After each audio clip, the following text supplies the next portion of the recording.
New information about the shootout in Rochester over the weekend where a police officer was nearly shot in the head. The charges for the suspect. And Strong Memorial Hospital is one of the few in the country offering treatment for a disease we thought could not be cured, the multiple myeloma marvel. But first, he tried to get me across the neck with full intention to take my life. New at 4, you are going to hear from the young man who deputies say was randomly and suddenly attacked with a knife on a hiking trail in Perinton. The suspect is charged with attempted murder. The victim spoke with Chief Investigative Reporter Berkeley Breen, who is live at the trailhead on Route 31. So, Burke, where did this attack happen exactly? Nikki, it happened at the top of Indian Hill Trail, and I'm going to take you there in a moment. The young man who was attacked, Ghaemi, says the only thing he was thinking about as he was getting stabbed and cut was his mother. So you're walking on the trail, Yep. which you've done many, many times. Probably over 100 times. You see this guy walking towards you. You say, "Hi, nice day." He says something back to you. And then you walk by each other. Correct. And then what happens about 20 to 30 seconds later?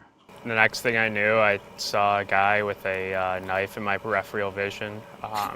He then tackled me, brought me to the ground, and proceeded to try and stab me as many times. As you guys can see, he tried to get me across the neck with full intention to take my life.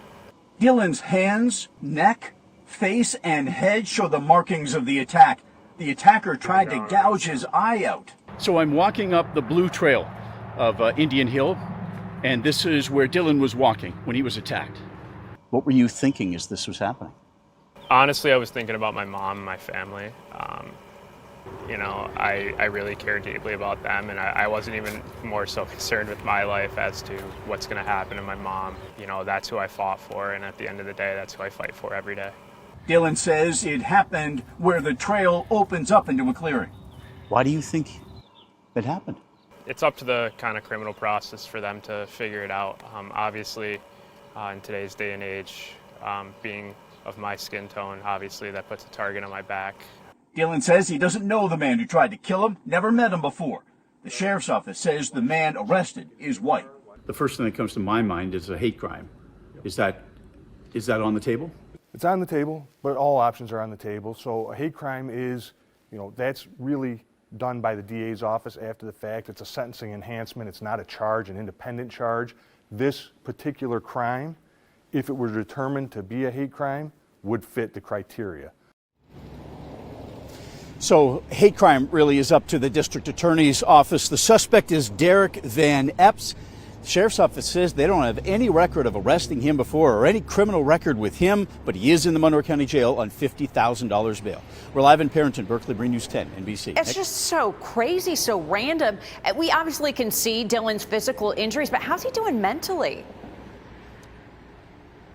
Well, we're going to talk about that specifically coming up at 5 o'clock. Dylan told me that he believes in the criminal justice system. He thinks it's going to work in this case and work for him. He does say that he believes his emotional injuries that he's going to talk about are going to take a whole lot longer to heal than his physical ones. Oh, all right. Thank you, Berkeley, for that story.